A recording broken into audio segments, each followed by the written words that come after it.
皆さんごきげんよう、上川薫です。今回も国際情勢を中心としてニュースを様々取り上げていきます。特にここ最近大きな流れとしては、軍事面でヨーロッパで大きな流れができています。これまでの経済優先で軍事を軽視した動きが見直され、しっかりと軍隊を立て直そうという動きが出ています。これは何もヨーロッパ自身が望んだものではなく、ロシアによるウクライナ侵略が引き起こした大きな変化です。そして、このタイミングで国連では核兵器の禁止条約の締約国の会議が行われました。核兵器をなくすことは人類の存続にとって非常に重要だというような理念を掲げています。理念は非常に正しいものですし、私も核兵器がない世界の方がある世界よりもよりマシだとは思っています。しかし、現実に起こっていることは、ロシアがウクライナ侵略するにあたって核兵器を守りにも攻めにも両方活用し、それが実際に効果があることを証明してみせています。例えば、ロシアは自分の国を守るための核兵器を何かがあった時には当然使うと言いますし、さらには侵略するにあたって何か大きな反撃がロシアに行われて身の危険だと感じれば当然報復として核兵器を使うといったことも示唆しています。何もしていない時でも自国を守るために核兵器はいつでも使えると発表することで核の抑止力を得ていますし、また侵略するにあたっても他の国が関わってくると、その国に対しても報復的に使うことを示唆して、攻撃のためにも核兵器の抑止力を他の国へと及ぼしたのです。また、ここ最近はトランプ大統領がヨーロッパに対する関与を減らすといった話などもしており、それに伴ってアメリカが提供していた核の傘をヨーロッパ各国から引き上げて、ヨーロッパ自身が守るようにと求め始めています。そのためにフランスはアメリカに代わってヨーロッパに対して核抑止力の傘を広げようと提案し始めています。さて、このような状況の中で、ウクライナの隣国ポーランドが戦争の拡大に備えて防衛体制の強化を発表しています。BBC の記事より、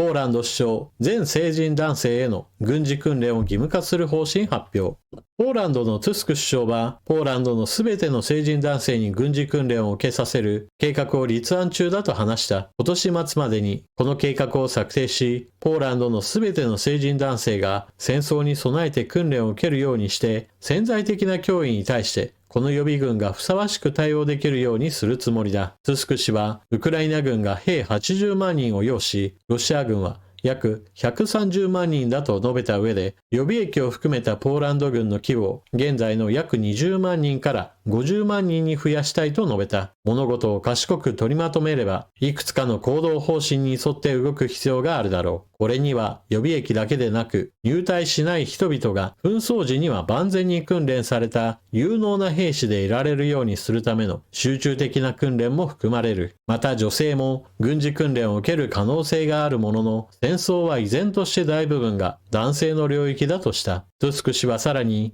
ヨーロッパをフランスの傘の下に収めるというフランス案についても慎重に検討している。まず第一に、その兵器に対する権限という意味で詳細を知りたいと述べた。トゥスク氏は、ウクライナが核兵器を放棄した後に侵略されたことに言及した上で、たとえどれだけ遠い未来のことだとしても、ポーランドも独自の核兵器を取得したいと述べた。我々が独自の核兵器を持っていれば、今より安全なことは現時点で明らかで、それには疑いの余地がない。いずれにせよ、その道のりは非常に長く、国民的合意も必要だ。トゥスク氏はさらに、対人地雷の使用を禁止するオタワ条約からの脱退を支持し、クラスター弾の使用を禁止するダブリン条約からの脱退も検討していると述べた。ポーランドは2022年にロシアが隣国ウクライナに全面侵攻を開始して以来、防衛費を増加させている。今年はすでに国内総生産 GDP の 4.7% を防衛に費やす計画を立てている。これは NATO 加盟国の中で最も高い割合だ。先にはアメリカから M1A2 エイブラムス戦車250両、F35 戦闘機32機、アパッチヘリコプター96機、対戦車ミサイルジャベリン、砲兵ロケットシステムを購入するためにアメリカと約3兆円相当の武器契約を締結した。また、韓国からもK2 戦車と FA50 軽戦闘機を購入する契約も結んでいる。アメリカのトランプ大統領がウクライナへの軍事支援を停止する決定を下したことを受けて、ポーランドでは将来の安全保障に対する不安が高まっている。多くのポーランド人はウクライナ支援が自国の安全保障にとって重要だと考えている。ポーランドで軍隊の規模を拡大させるためにも多くの人々が軍事訓練を受けるべきだとする首相の言葉がありました。では、ヨーロッパ各国における兵役義務について見ておきましょう。これは2024年のまとめではありますが、全体の状況を理解するには十分でしょう。まず、スウェーデン。2010年に兵役義務を停止していましたが、2018年に再開。ノルウェーは2024年に徴収人数拡大を発表。デンマークは男性だけではなく女性に対しても2026年から兵役義務が課せられます。イギリスは1963年に停止していますが、現在ではスターマー首相の下で兵役義務の復活についての議論が始まっています。フランスはマクロン大統領が兵役義務の導入を公約しましたが、これはフランス国内で反対運動が起こり、現在のところは頓挫しています。ただし、今後についてはわかりません。スイスは1848年から憲法に兵役義務の規定があり、国民開閉といったものが徹底されています。フィンランドは1917年の独立時から兵役義務が継続されています。バルト三国エストニア、1991年の独立時から兵役義務あり。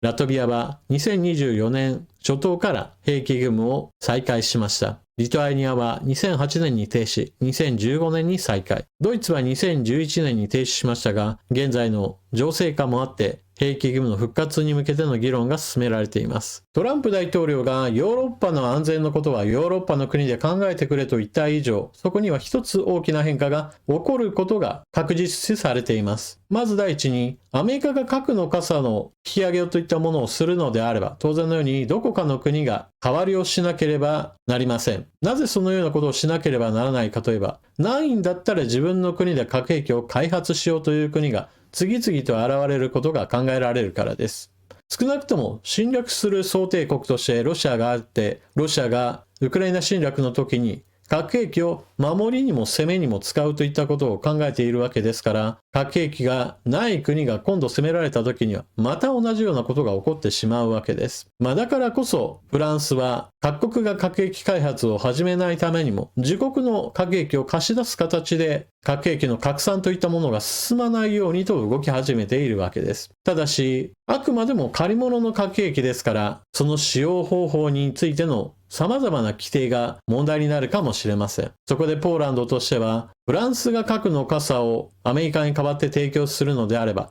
十分検討するけれども、将来的には独自の核兵器についても持つことを考えなければなという話をし始めているわけです。これは何もポーランドだけの話にはとどまらないでしょう。アメリカがヨーロッパの安全をもう担保しないよ、核兵器についてもあなたたち自分で考えてねというふうな話になれば、このような他の国から核抑止力を提供してもらうか、それとも自分の国で核兵器を開発するかといったことは、もはや真剣に議論しなければならない段階へと至っているわけです。そしてもう一つ重要となっているのが、これまでなければないでいいんだけれども、でもやっぱり役に立つから使わないとねといった話になっているのが2つあります。それが対人地雷とクラスター弾です。どちらについても共通しているのが、大量の不発弾が戦争が終わった後に大きな問題をもたらすからです。それは大量に不発弾があれば、その土地それ自体が危険であり何にも利用できない、そして民間人の多くの犠牲が出るといったこともあります。しかしそれはあくまでも戦闘が終わった後の問題であり、実際に侵略してくる軍隊に対する対抗策としては非常に有効な兵器であることは明らかです。ましてやロシア側の方はそもそも条約に加盟していない関係で、対人地雷はいくらでも使いますし、クラスター弾頭の一般的な使用も継続的に行っています。戦争が起きない前提であれば対人地雷なんか使わない方が良いのですが、しかし他の国が攻め込んでくるであろうといったことが現実的に考えられる段階にあっては、そのような綺麗事を言っているような時ではないわけです。このような対人地雷の禁止条約からの脱退については、ポーランドだけではなくバルト三国などにおいても同様の議論が進められていますし、同じようにしてヨーロッパ各国にこの流れは波及していくことでしょう。国際秩序が乱れた世界というのはより実践的な兵器といったものが求められ、そのための従来の方針を覆すといったことが次々起こるものなのです。なお、日本の場合だと多連装ロケットシステムがあって、かつてはクラスター弾頭を使うことを前提とした装備品でした。しかし、こうした禁止条約への加盟に伴ってクラスター弾頭が使えないんであれば、もう多連装ロケットシステムもあまり役に立たないなとして自衛隊の廃止リスト入りしています。MLRS と呼ばれる兵器はウクライナの戦場で実際に活躍している兵器であり、自衛隊では廃止する、このような非常に残念なことになっているのであれば、私は自衛隊からウクライナへと廃品として供与すればいいのになと思っています。ちなみに日本においては周りが海で囲まれていますから、こうしたクラスター弾頭を使って最も効果が出せるのはどこかに敵軍が上陸するときです。どこかにピンポイントに爆弾を落として爆発させるよりも、非常に広範囲に対して相手方の兵士に対して打撃を与える方が着上陸地点に対する影響力はより強く出るのです。一方、ロシア寄りの言動が非常に目立つトランプ大統領、少し毛色の変わった発言もしています。トランプ大統領、ロシアへの経済制裁の強化検討、SNS に投稿。トランプ大統領は、ウクライナ情勢をめぐり、ロシアに対する経済制裁の強化を検討していると強調しました。ウクライナでの早期の停戦の実現に向けて、ロシア側にも圧力を強める姿勢を示した形です。ロシアとウクライナ、手遅れになる前に今すぐテーブルにつけとして、ロシアとウクライナの双方に停戦交渉のテーブルにつくよう呼びかけました。トランプ大統領は記者団に対して、ウクライナともロシアとも多くの進展があった。ウクライナは取引を望んでいる。私はウクライナには選択肢がないと思うと述べ、ウクライナに対し歩み寄るよう改めて求めました。来週には中東のサウジアラビアでアメリカとウクライナの高官による会談が行われる見通しで、早期の停戦の実現に向け、ロシア側にも圧力を強める姿勢を示した形です。トランプ大統領はロシアに対する経済制裁の強化といったことを検討しているという話をしました。一方にウクライナに対する支援の停止といったものは実施し続けています。アメリカ、衛星画像へのアクセス遮断。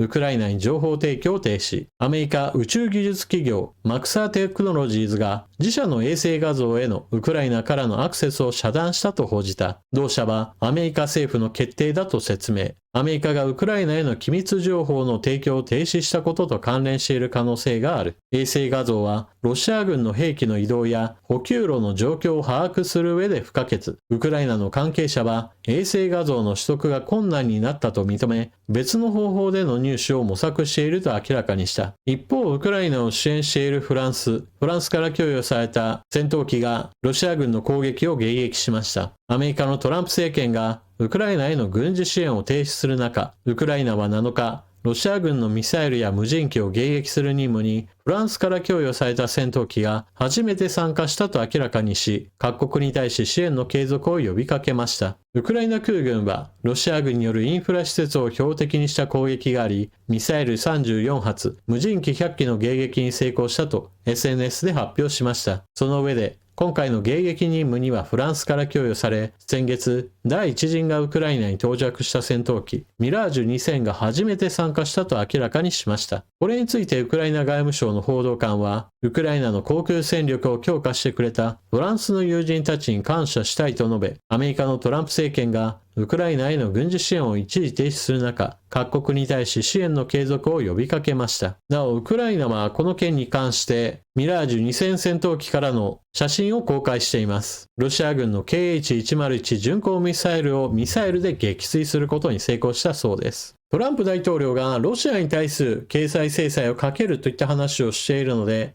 ロシア寄りの姿勢を少し修正したのかなと思うかもしれません。しかしそれは大きな誤りです。なぜならば、行動と発言の間には大きな差があるからです。現在トランプ政権は、ウクライナに対して軍事支援の停止、情報提供の停止、人道支援の停止というこの3つの支援の停止を実施しています。軍事支援については、そもそもトランプ政権になってからの新たな案件は一件も発表していません。そもそも支援は行っていないのです。あくまでもバイデン政権が決めたものが手続き上継続的に行われていた中で、トランプ政権がそれを停止してしまいました。さらに情報支援についても、その多くを閉ざしてしまいました。同盟国であるイギリスに対しても、アメリカ発の情報についてはウクライナに渡さないようにと、わざわざ釘を刺したそうです。さらには今回は民間企業に対しても、ウクライナに対して情報提供を行わないようにと述べているなど、これは明らかにウクライナに対する強い締め付けです。そして、あまり報道はされていませんが、ウクライナに対する人道支援についても現在引き上げられています。これはちょっと別件の話ではあるのですが、アメリカで国際援助を行っていた USAID 経由で行われていたウクライナの人道支援、例えば戦闘が長引くことによって前線近くの地域においては医療支援体制がかなり強い圧迫を受けています。常に重症者がどんどんと運び込まれてくるといったようなことが日常茶飯事であり、対応するための医療機器や医療物資などがもう日常的に必要な状態だからです。それらに対する支援といったものをアメリカの対外支援物資の一環として行われていたのですが、それらについて一斉に引き上げが始まってしまいました。この件については、ウクライナに入っている日本人のボランティア団体などが報告しており、現場レベルでは人の生き死ににも大きな影響を与えているようです。一方でトランプ大統領の言う制裁の検討というのはそもそも考えているよという話ですから、実際に何かをしているわけではありません。ウクライナに対して支援を停止しているという行動に対して考えているよという話ではあまりに重みが違います。さらに、ロシアに対する経済制裁を検討したからといって、それは何ら圧力になりません。なぜならば、経済制裁はそもそもバイデン政権でずっとやってきたことであり、その延長線上の話として今から何かを付け加えたとしても、劇的な効果といったものがいきなり発生するわけではないからです。バイデン政権が行った金融制裁においては、抜け穴を探して制裁回避する、その抜け穴を再び塞ぐといったことを繰り返し行っているのがバイデン政権でした。そしてもう一つ、トランプ大統領はロシアに対して強力に関税をかけるといったことも検討していると話していましたが、バイデン政権で行われた制裁に伴ってアメリカとロシアとの間における貿易は劇的に減少しています。そもそもの量や金額が大幅に減った中において強く関税をかけるといってもロシア側にとっては何の悪影響もないような話で、それをもってして何かプーチン大統領の心変わりを引き起こすことは全くの不可能でしょう。ですから、トランプ大統領の言う経済制裁の検討というのは、ロシア寄りだと言われることに対する批判から逃れるためのちょっとしたポーズに過ぎないと見るべきでしょう。実際に経済制裁で今から強く効果を出そうと思えば、ロシアの戦争経済を支えている中国やもしくはインドに対する第三国に対する経済制裁の話をするべきであり、さらにはヨーロッパの戦争にアジアの兵隊を連れ込んできたロシアに対する戒めとして北朝鮮に対して何らか行うべきです。北朝鮮からロシアへと渡っている弾薬類は今やロシア軍を支えている大きな一因となっています。ウクライナ側は現在の前線における砲撃戦で北朝鮮製の砲弾が全体の3割から4割は北朝鮮製ではないかと報告しています。というわけで今回はアメリカがヨーロッパから引いていくというのであれば、それに応じて各国で軍事体制の見直しといったものを行うのがもはや避けられない状況です。それには核兵器の抑止力を得るためにどのような行動をとるかを真剣に議論しなければなりませんし、実際に戦闘が行われることを前提した場合において、理念では正しいんだけれども、そうも言っていられないといった話から、対人地雷についての使用を考えなければならないし、クラスター弾頭について言っても、やはりこれは非常に有効だというような、厳然たる事実を受け止めなければならない。そのために、禁止条約からの脱退といった動きも出ています。この動きはポーランドだけにとどまる話ではないでしょう。この後ヨーロッパ各国で同様にして様々な兵器の禁止条約に加盟していたものからの脱退や核兵器についてどのようにすべきか、他の国から借りるのか、それとも自国開発を考えるのか、様々なことが真剣に議論されていくことでしょう。そしてこういった話題が日本で議論されていないのは、まだまだ日本の場合だとぼんやりとした危機感はあったとしても、はっきりと目の前に具体的な危機が現れない限り、なかなか火がつかないといったことが現実としてあります。あなたは今回の話を聞かれてどのようなことを思われたでしょうか？ぜひともコメントしていってください。それでは、情報の整理整頓に役立ったなと思われる方は、ぜひとも他の方にこのチャンネルをお勧めしたり、スーパーチャットのご利用もよろしくお願いします。それでは次の動画でまたお目にかかりましょう。またね。